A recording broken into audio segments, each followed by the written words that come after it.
streets. I can't see you hear me.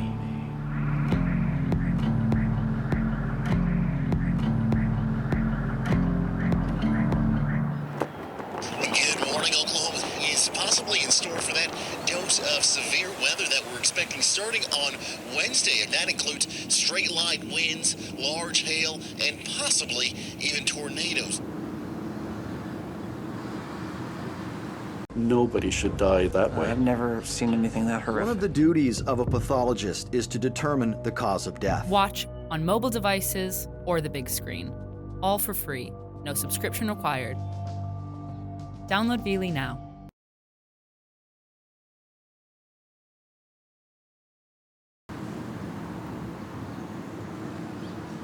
Oklahoma, in the heart of America. One of the most deeply afflicted states in the opioids addiction crisis. Oklahoma might change the course of history.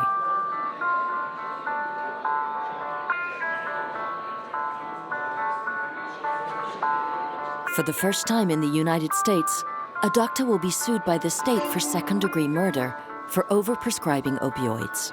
Here's the accused, Dr. Regan Nichols. A family doctor for over 22 years, she is now suspected of being a prescription murderer. The judge has to ascertain if there is enough material to go to trial. The plaintiffs in the room have all lost a child, a brother, a friend from an opioid overdose. Dr. Nichols was their doctor. She was the one prescribing the drugs.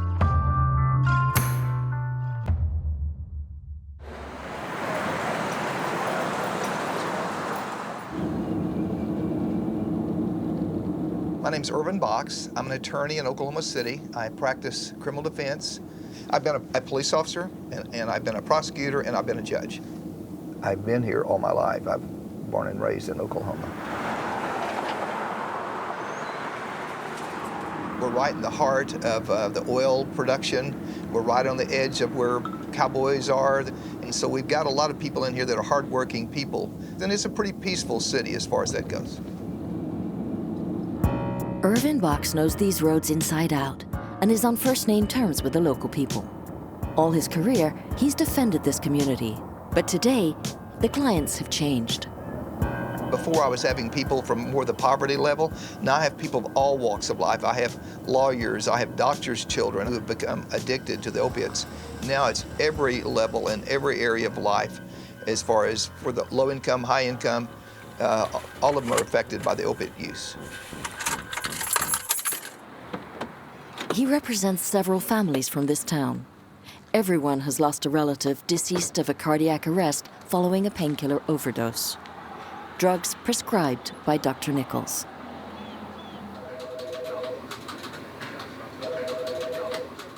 Box and Box attorneys, this is Jennifer.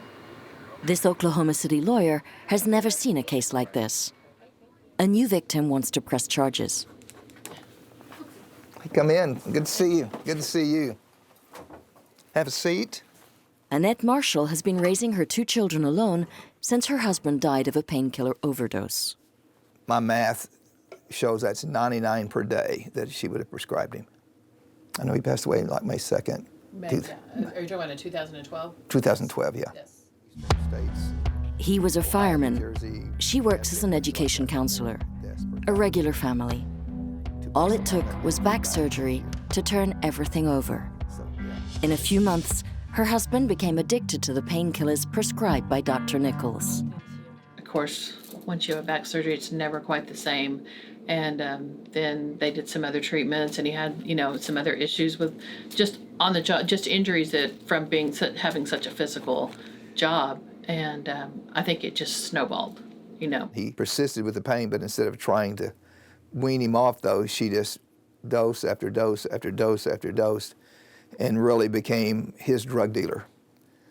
And more drugs than regular drug dealers off the street would prescribe it. She's doing it in the name of medicine. It was actually World War I. According to her, Dr. Nichols would swiftly see patients without any physical exam, a few dollars for a prescription. Her husband would have been prescribed 100 pills a day, 3,000 a month. The doctor should have been the responsible person. They're trained, and that's what their job is to make sure they're treating you in a healthy manner and they're doing what's best for you and not what's going to bring harm to you. It happens to just your next door neighbor, to your Oklahoma City firefighter, to your Oklahoma City police officer, to your school teacher, to your, it's not a disease that is specific. It can hit anybody.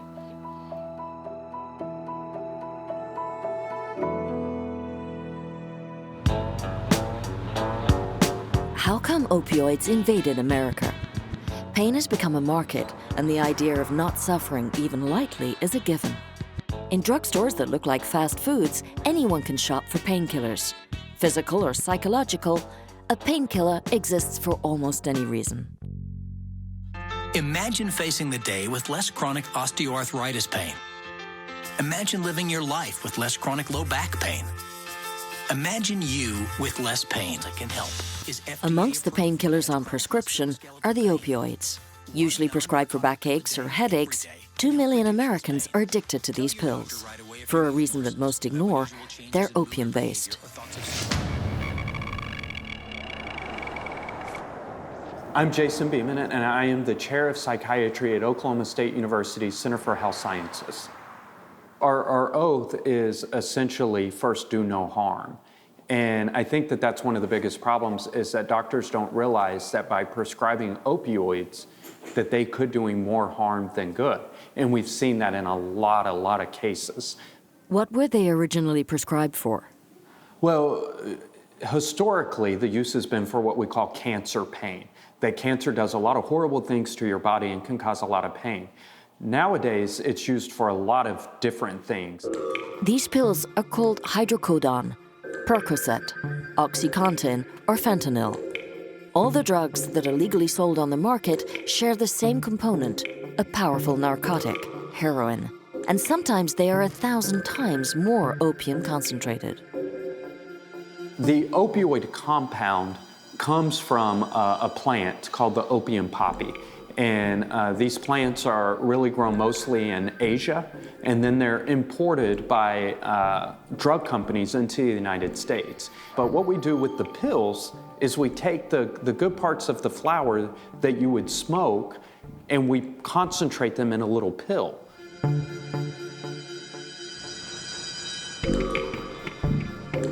And so the pills are much more potent than smoking ever was.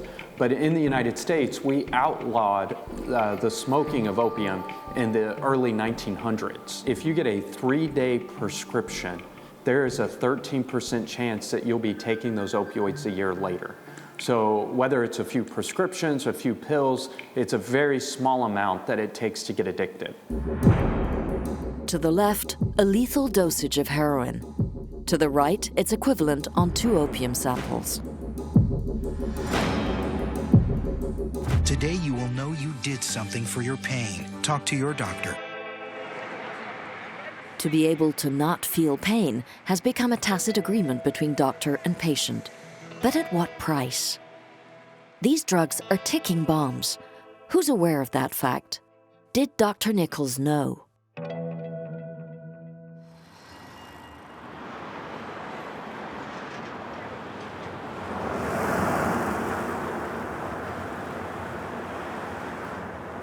A wrongful death lawsuit is filed today against a Midwest City doctor. Regan Nichols is already accused of prescribing a massive amount of opioids to 5 patients who later died. But then when I heard that there was 4 other deaths, then I started thinking, uh-oh. Good evening. A Midwest City doctor, A doctor in behind Oklahoma, bars tonight. 3 million doses. That's the amount of narcotics investigators say Dr. Regan Nichols prescribed after 2010.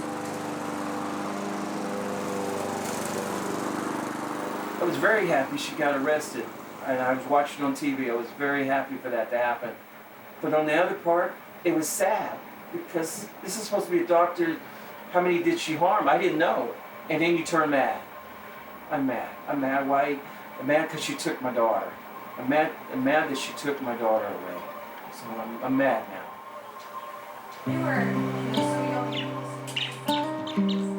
Lisa and Eddie have spent their entire life in this house. This is where their daughter Chelsea was born 21 years ago. Hear also that she passed away of a painkiller overdose in 2013. Their story is one of an analgesic-burdened family hiding in the secret and shame of addiction. She's had 4 back surgeries. Dr. Nichols was Lisa's doctor for 7 years. She was the first to fall into the opioids trap. When I first started seeing her, I thought she was going to be okay, and she was giving me pain medicine to help my back. But as the years go by, of course, your body gets used to that medicine, so then it doesn't work. You know, you used to could take 1 pain pill, and now you're having to take 2 or 3 pain pills because the pain is so bad. So it just increased, and it's just a vicious cycle because you know you got to have the medicine, but you know you don't want to have to take that much medicine. But you can't. I couldn't work and do my job if I didn't have the medicine. Lisa hid her own addiction. What she didn't know is that her daughter was doing the same thing. For 3 years, Chelsea had diabetes, which causes muscular pains. It was her turn to consult with Dr. Nichols. I asked her about the quantity of medicine she was giving her, and her response to me was, Chelsea was an adult, that she couldn't talk to me about Chelsea's medical, but she could talk to me about Chelsea's diabetes, but she wouldn't talk to me about the medication that she was giving her. I did trust her. I trusted her with my daughter, and that I feel extremely responsible because Chelsea would have never seen her.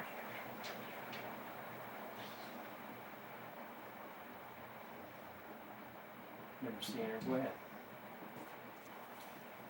And I met this doctor, you know, more than once, several times at the hospital when Chelsea would be in the hospital. I thought she seemed very caring. You know, I mean, that's what I would have thought by listening to her. You know, I ask her questions, and you just don't know.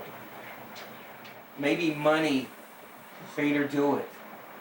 Maybe it's the love of money maybe did that to her. Because I know that when she chose to be a doctor, I would bet on it that she chose to want to help people.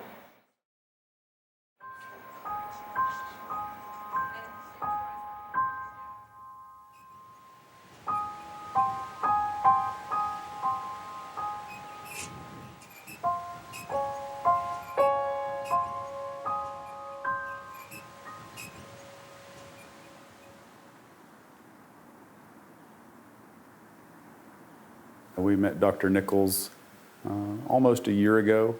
I think she has a very good heart. She wants to help people. Maybe a little awkward, but she's got a really sweet heart. My name's Tommy Adler. I'm a criminal defense attorney here at Oklahoma City. We represent Dr. Regan Nichols. I really like her very much. Doctors lose patients all the time. To accuse a doctor of acting in reckless disregard for her patients when we believe that she was genuinely attempting to care for them is a big step for the government. That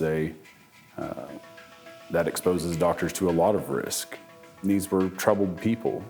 These patients were abusing the things that they had access to.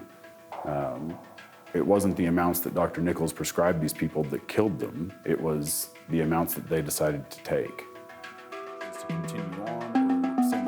Her line of defense is set to shift away the shadow of responsibilities. Dr. Nichols was an irreproachable professional who was duped by drug addicts. And she never had any awareness that her patients were facing any danger whatsoever. Nowadays in Oklahoma City, addiction can be seen at every corner.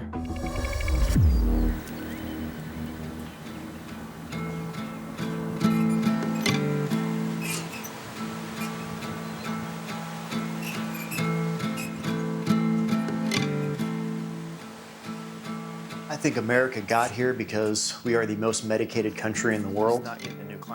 We are a country of fast food, quick fixes, now. Feel bad? Here's a pill. Hurt? Here's a pill. Erectile dysfunction? Here's a pill. All of those things are right there at a doctor's pen. But pain is good. Pain reminds us that we're alive. Jake was addicted to opioids. He went to this center as a patient. Since then, He's become the head of the facility in order to save others like himself. Everyone here has to learn to live without painkillers. This private ranch has 30 places a year, but receives 40 requests a day. At 21 years old, Kyle is in rehab for the first time. What's up, brother? You doing all right? Yeah, how are you? I'm good. Well, cool, man. How you feeling? Felt better. I got you. So. All right. You stayed clean? Yeah. All right, Yep. cool. Take a drug test. You ready? Yeah. All right, man. We'll get your mom in here, and then we'll get everything started. Okay. So, all right, after you guys. Hello. Good morning. Kyle. Jadar, nice to meet you. Kyle's been to college and is the father of a little boy. But 4 years ago, he became addicted to opioids and then heroin. All right.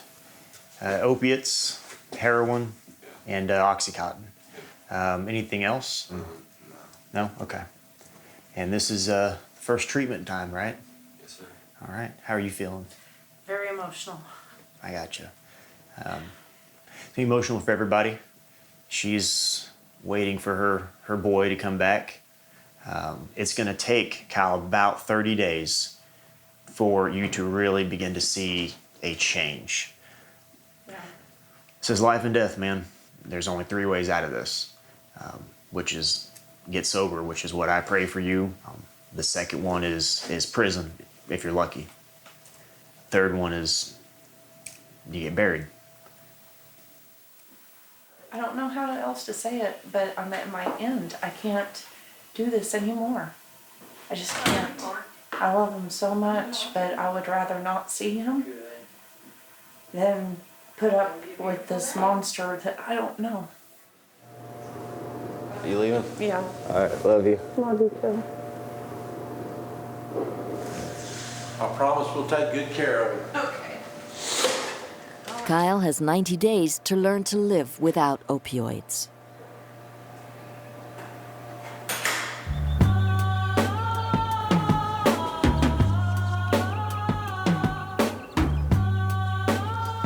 How it feels? For one, like my body, it aches a lot. My thought process, it's slow. I've got a lot of anger in me. I've got a lot of sad emotions in me. It's just, I can't keep my emotions in one place. And, you know, on top of that, I hurt. I don't feel good.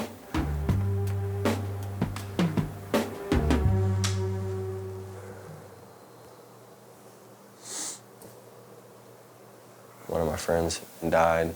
It's one of my best friends. And after that, me and my friend just kind of stuck together and we're doing these pills, and it was just blocking out so much pain. We were so stressed out, like fighting back tears every day. I think that's how I got addicted, was just blocking out that pain. It made me feel good. It made me forget. It actually helped me out with a lot of things. You know, I depended on it. That was my girl. You know, that was my love. And then just this last year, like too many bad things. I've lost my family, and that wasn't enough. That wasn't enough to make me want to change. And mentally in my head, like I've gotten close to suicide. You know, these pills are creating monsters, and I don't think that they should be legal. Just like tobacco addiction, the dangers of opioids have been hidden. It has taken 20 years for the government to take action, for financial reasons.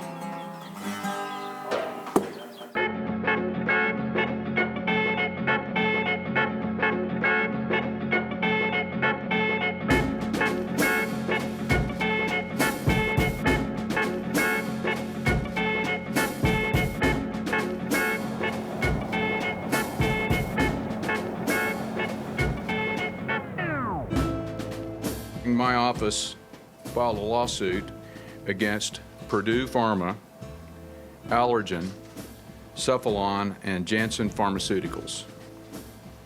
In putting this lawsuit together, we believe these companies are culpable for the tragic, heartbreaking number of Oklahomans who have become addicted or who have died as a result of the opioid epidemic in our state. He's the Oklahoma Attorney General and the first one in his country to go to battle. Mike Hunter is publicly accusing pharmaceutical companies of having caused this epidemic. In order to prove it, he and his team have been investigating for more than a year. Yes, my name is Reggie Whitten. I'm an attorney here in Oklahoma City. My name is Michael Burridge. I am a lawyer in Oklahoma.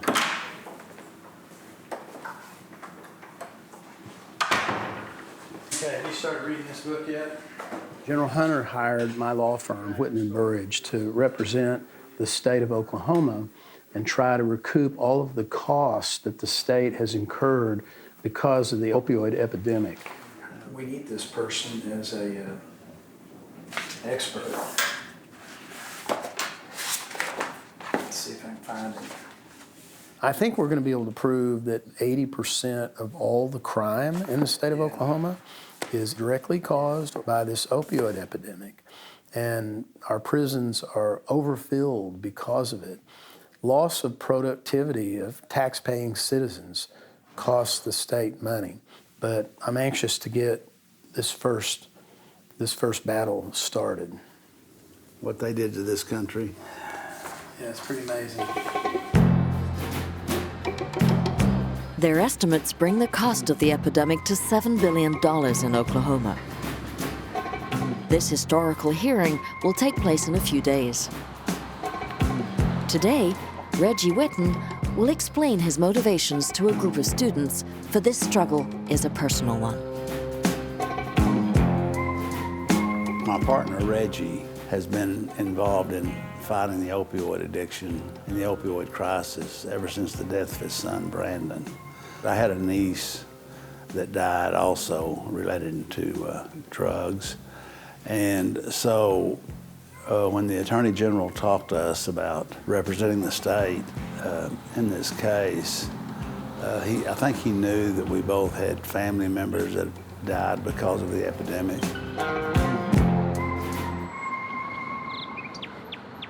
We're going to talk to incoming freshman athletes at the University of Oklahoma. I'm going to tell them the story about my son Brandon and about the power of addiction and how dangerous it is, and maybe save somebody's life.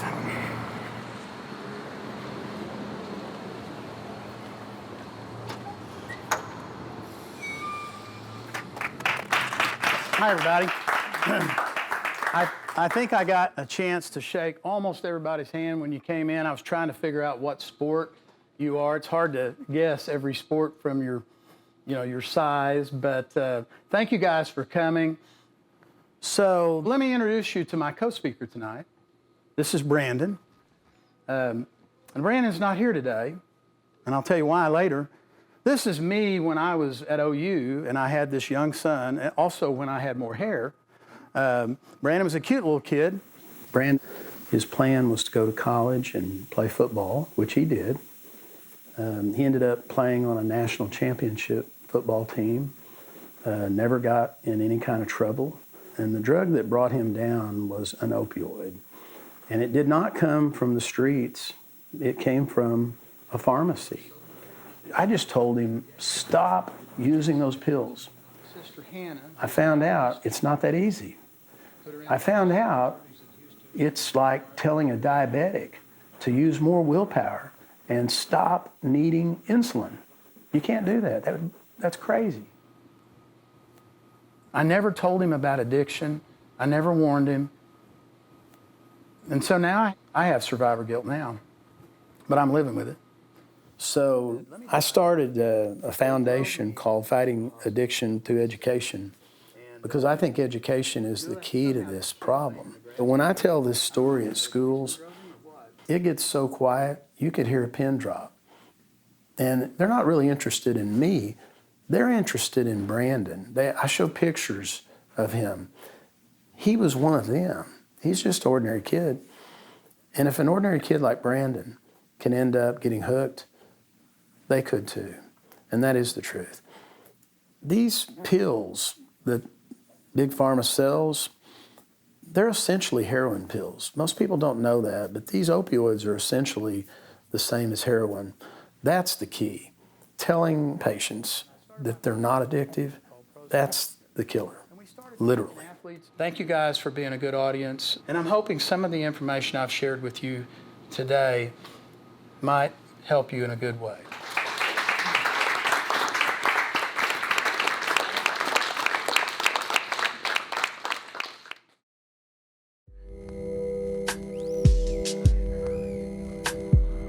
Reggie's son never managed to quit.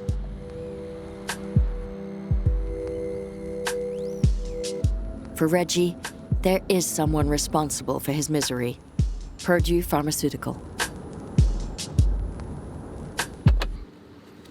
And in 1996, something happened different. A company called Purdue Pharmaceutical came out with a drug called Oxycontin, and they started a myth and falsely promoted that opioids were rarely addictive. Maybe only 1% of the time could you get addicted to an opioid. That was not true then, and it is not true now. It never was true. That was a false statement, and other companies jumped on the bandwagon of making money. And the false lies spread and the false marketing spread. They are guilty of lying about these drugs. They caused this epidemic. I believe that with every fiber of my being. Back in 1996, the first promotional ad campaign for an opioid was broadcasted. We found it. We doctors were wrong in thinking that opioids can't be used long term. They can be and they should be. We used to think they'd stop working, or the patients would become addicts, or they'd be sedated into inactivity. These 6 cases show how wrong those views were. In this little film, the public was assured with certification that Oxycontin would show no risk of addiction despite its high concentration in opium. To make it believable, a real doctor and real patients bear witness. They all confirmed that this treatment, usually reserved for patients in the terminal phase of cancer, can be used without any danger for common pains. I got my life back now. Now I can enjoy every day that I live. I can really enjoy myself. Since I've been on this new pain medication, I have not missed one day of work. This medication does not turn you into a zombie. It has turned me into an active person again. Whereas addiction is the first known risk of an opioid, the figures shown by Purdue Pharma are purely and solely unreliable. Some patients may be afraid of taking opioids because they're perceived as too strong or addictive. But that is far from actual fact. Less than 1% of patients taking opioids actually become addicted. Since 1998, doctors have observed patients developing addiction. Yet in this internal memo, the laboratory keeps on encouraging its representatives to sell at all costs their miracle pill, using bonuses, premiums, and all sorts of gadgets. In only 5 years, Oxycontin went from 600,000 prescriptions a year to more than 6 million. Nowadays, Purdue Pharma is the first company standing accused in the lawsuit filed by the state of Oklahoma. In order to prove its responsibility, the team relies on Dr. Kolodny. In the first 6 years of the release of Oxycontin, Purdue sponsored 20,000 educational programs across the United States. They gave money to the professional societies to advocate for more opioids. The organization that regulates hospitals took money from them. The organization that regulates doctors in different states took money from them. From all of these different directions, we were told to prescribe much more. The opioid lobby, the manufacturers and distributors of opioids, spent $880 million over a 10-year period blocking efforts for more cautious prescribing, that they spent 8 times more than the gun lobby in the United States has spent in trying to block gun regulations. The manufacturers of opioids are spending more money trying to block regulations on opioids. The lie spreads and is disseminated year after year. During that time, the epidemic takes root. Hidden in the shadows for so long, the addiction of 1 million American citizens suddenly comes to light. The states with the most people showing up for treatment saying they're addicted to the pills show up as red or maroon. And so this is 99, 2001, 2003, 2005, 2007, and 2009. What you can see is that in every state in the United States, we've seen a very sharp increase in the number of people seeking treatment for addiction to prescription opioids. Big companies were aware that these pills were dangerous, addictive. Of course. And could kill people. Of course. They were aware before they put out their drug. And when the drug started to get prescribed, it was very clear early on there was a public health problem associated with this. So there was overwhelming evidence that the products that were making them rich were killing people. I got my life back now. We wanted to find the patients that testified in this ad. Johnny passed away in 2008 in an accident caused by Oxycontin. His wife confided he had become addicted to it. Lauren was addicted for years. Now she's free of it. Ira became addicted and was also found dead of a cardiac arrest. 3 patients out of 6 had become addicted. As for the doctor who appeared in the film, here is his answer.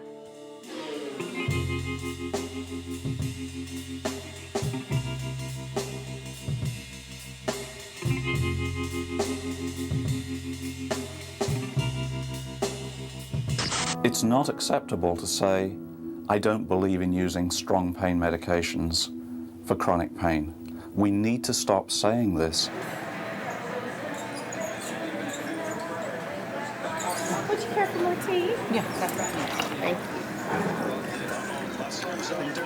you. Heavenly Father, thank you for the meal that we have. We love you so much. Tell Chelsea we love her and all my family. In Jesus Christ's name I pray. Amen.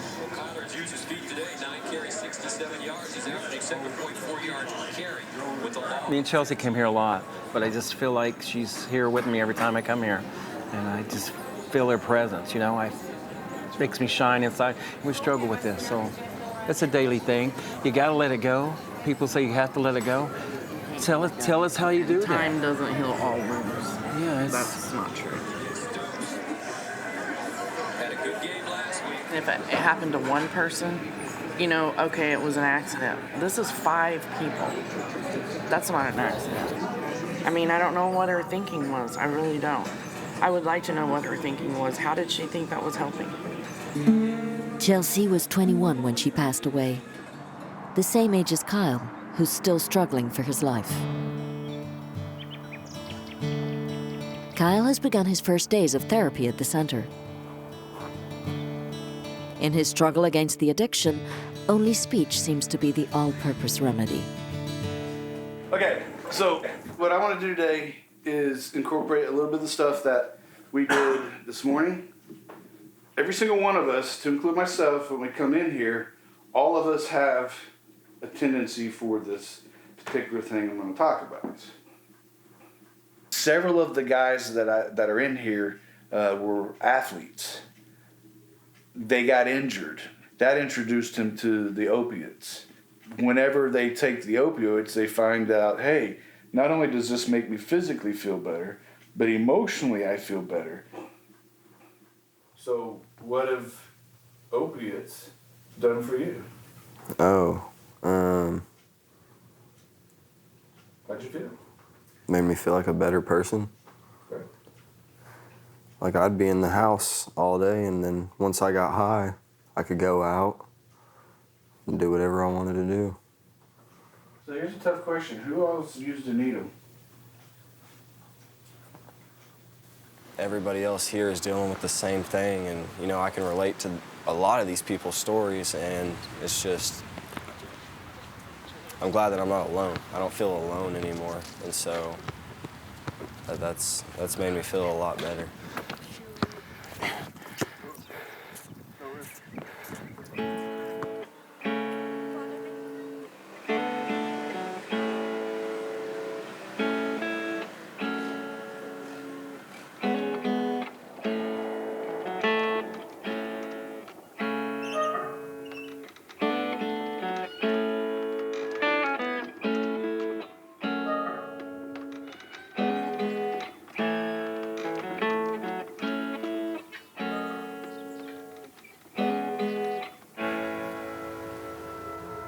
On day 15 of his treatment, Kyle relapsed. One of the patients had brought in heroin secretly. He couldn't resist.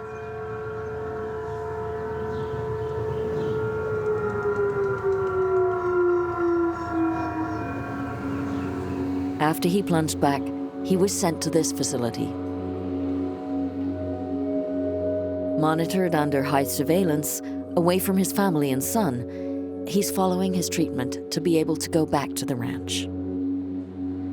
Okay, you ready? Yeah. Dear Heavenly Father, Lord, we thank you for this day. Lord, we thank you for this food we're about to receive. We thank you for them. I've just been going on a 4-year stretch with it, and I just can't seem to stop. And yeah, it's highly addictive. Why is it so hard to be sober? Because you have pain? I guess it's just now that I'm sober, I have feelings. And, I mean, because when I used to get high, I would just get high and pass out. Back door.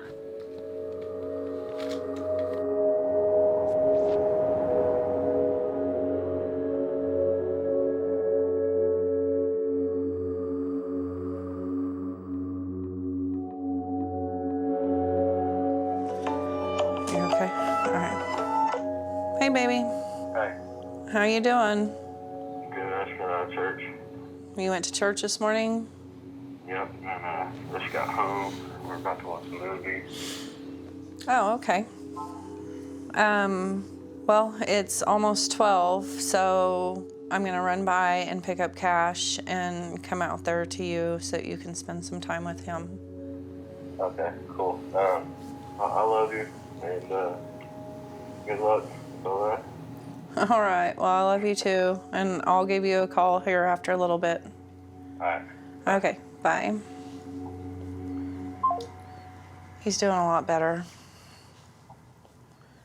His relationship with me, his relationship with his brother, his relationship with his son. Kyle's burned every bridge possible. Even though he's hurt us the most, we still have to be the ones to be there for him. And there's times that we don't want to. So we have to set our feelings aside and support him.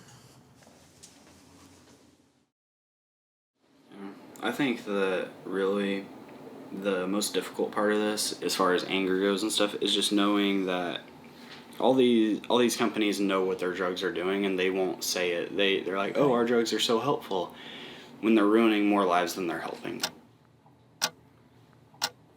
I think the only time we've ever had any sort of opiates in the house was after my surgery last year. And at that time we knew about Kyle's issue. And we hid them. Yeah. We hid them. Yeah, For sure. My mom wouldn't even let me take my prescribed amount. I was so scared. That's what they prescribed him. He had... It was the same exact stuff that my brother got addicted to. Yeah. Oxycontin. Oxycontin. Which the street name for that is Roxy's, and they give you the exact same effect as heroin, and according to my brother, they're even more addicting than heroin. And he had legitimate surgery, and I freaked out. I was like, no, you can't take these. And here he had just had his appendix taken out. He needed them. And I didn't even want him taking them because I wasn't going to go through this again. Yeah. Just like Kyle's family, the whole country is in a state of awareness, wanting to change things and contain the epidemic.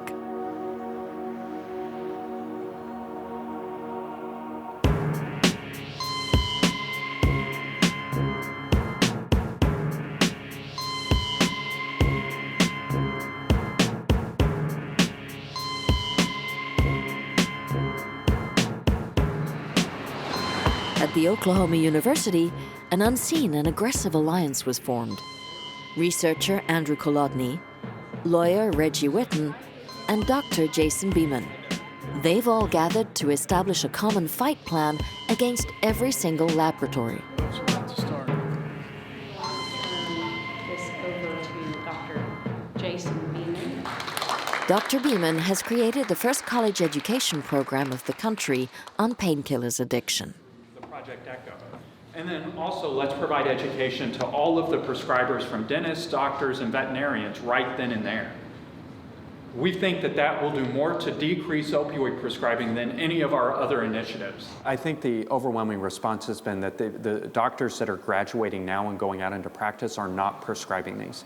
And we've seen over 20% decline in prescriptions in Oklahoma over the last 2 years. My medical students will never be involved in this over-prescribing behavior. There are definitely some doctors that have knowingly contributed to this problem. They saw an opportunity to make money and they went for it. But that's a very small minority.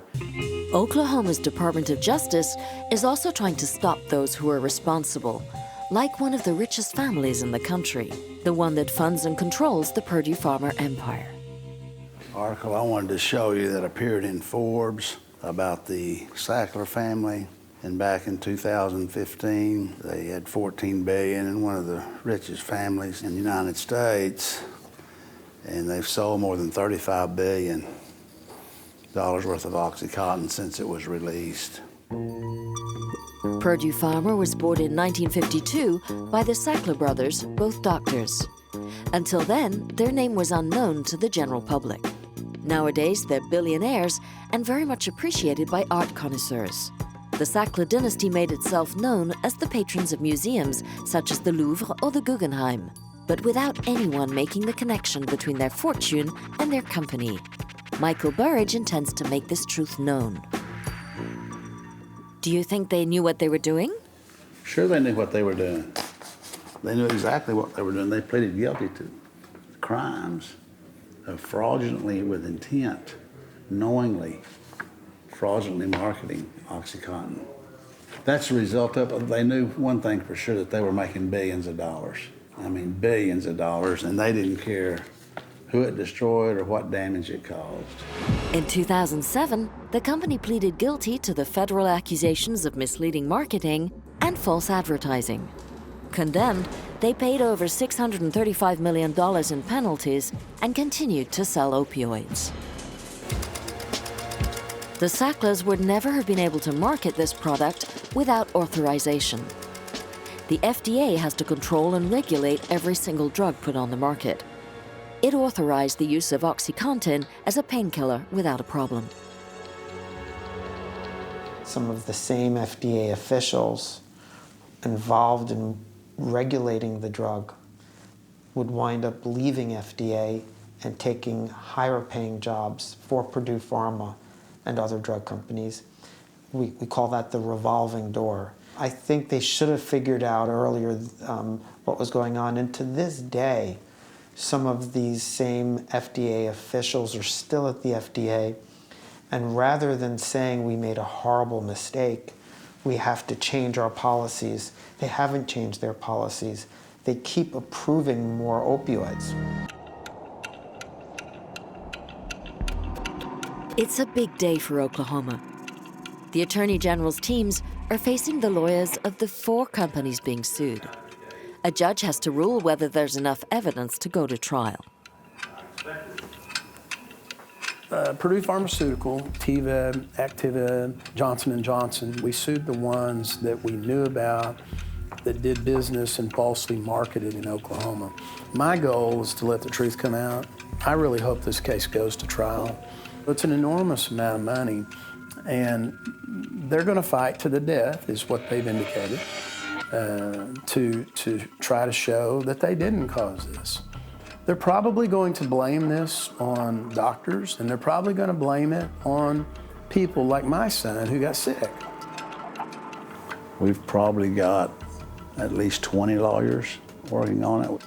They have billions to spend on defense, billions to spend on lawyers, and they have no limit on what they'll spend in these cases. And they ship lawyers down here from the East Coast, and they try to delay as much as they can.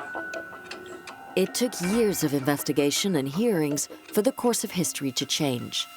But the time for reckoning has come. For the first time, 4 laboratories will be judged as being responsible for the crisis.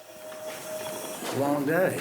I think they would like us to stop and go away, but we're not. We can't wait to get to trial. May of 2019, we're going to tee up for trial, and we're looking forward to it. We believe in our case. I believe in our case with every fiber of my being, and I look forward to trying this case. I think we're the first case in the nation set for trial, and we've been getting calls from other states. We will set the precedent. I think we will make some history on that matter. Yes, I do. I hope it's good history. The lawyers of the 4 laboratories dodged us. Despite our repeated demands, for now, none of them has accepted to meet with us. They were smiling. How does that make you feel? Maybe you can come back when that jury verdict comes in and see how much you're laughing. That's a better answer. I faced a mountain that I never faced before, and that's why I'm calling on you, Lord. And I know it's been a long time since you've heard my voice, but please, Lord, I'm scared of getting hooked on drugs again. That's my biggest worry right now. I pray that I don't the path and just ask God.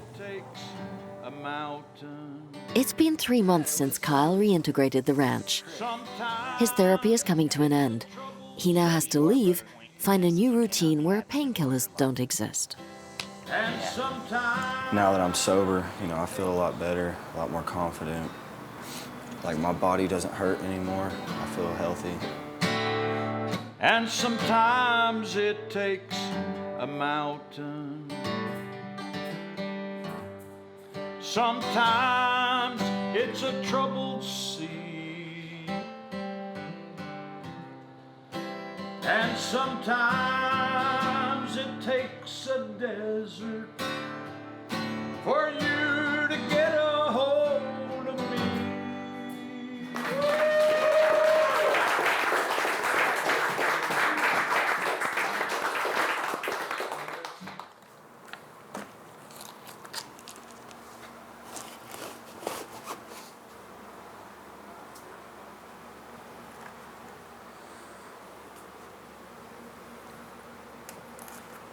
This is a little letter I wrote to my son. It says, "Son, it's Daddy. I've been in a very miserable place for some years now. Daddy's hurting. Unfortunately, I've brought my pain upon you. I'm in a safe place learning more and more on how to help myself. I want to be better so bad, son. I miss you so much. That's part of the reason why I'm writing this letter. My addiction just won't let me be the good guy I want to be. Not even for 1 second. I hate it just as much as you do. I don't want you to go through this any longer. I promise you Daddy's on his way back. This time I'm here to stay with you. You've got me wrapped around your tiny little fingers. Please forgive me. Love, Daddy."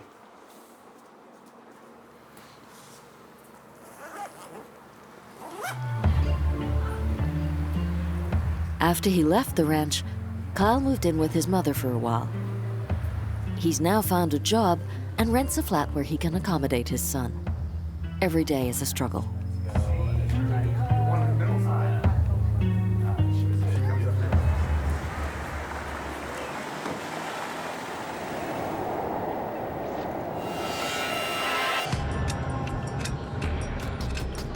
This is the final battle, the one that gets to decide the fate of Dr. Nichols. Her lawyer asked for a dismissal of counts. The state of Oklahoma wants the lawsuit to go before a criminal court. I think she acted extraordinarily recklessly. So what my goal is to Burks file a motion to allow the court and the jury to hear all the other victims that died as a result of her negligence as well. So the jury can get a full picture of what she was doing during that time. Your daughter was 21 when she died, and there's no reason why she should have been on that type of medication at the age of 21, especially diabetic. We think that the evidence has absolutely failed to show that this is a murder case. The law is very clear about what is a murder case and what is not. There's other cases involving doctors, frankly, with far more egregious conduct than this. And we think the judge will see that, will make those arguments, and we hope that the judge dismisses the case. So are you confident? Absolutely. You're waiting for the doctor? Yeah, she should be right along. Could we have an interview with her, maybe later? As soon as the case is dismissed, yeah.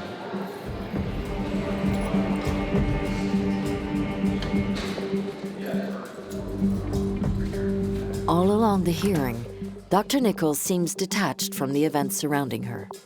A vacant look on her face. She will never speak. As if none of this were her concern. The judge has reached a ruling. Dr. Nichols will be tried for murder. It's an exceptional decision on the part of the American justice system. The trial has to happen in a year or less. From now on, she's banned from practicing. Dr. Nichols and her lawyer have decided to plead non-guilty.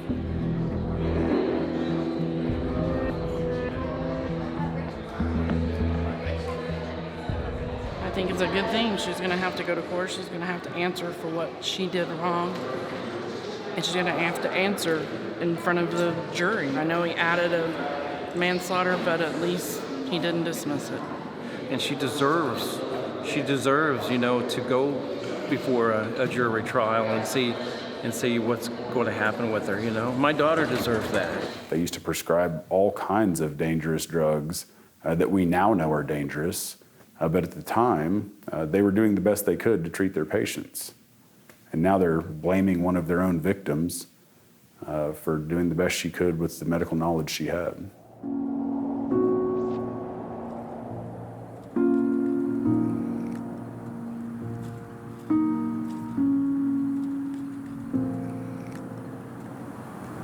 Love you. Daddy loves you. I miss you. I miss you. You hear me? I believe you hear me. Love you, Chelsea. I miss her. It's hard. I don't miss her. But through this, I can smile. I can smile and say, we're going to help. She's helping somebody else. Yeah. So that's what I'll see through it. Hey, I forgive her. I forgive her, I really do. If she hears me or ever hears me, I forgive her. I do. I have to forgive. Since that case happened, dozens of American doctors have been sentenced in a court of law for over-prescribing opioids.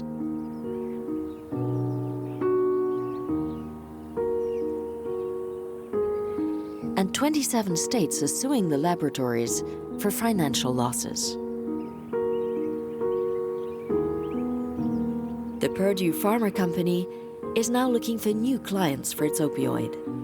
It has created subsidiaries in Asia and South America. Everywhere, opioid consumption is on the increase, despite patients knowing the truth.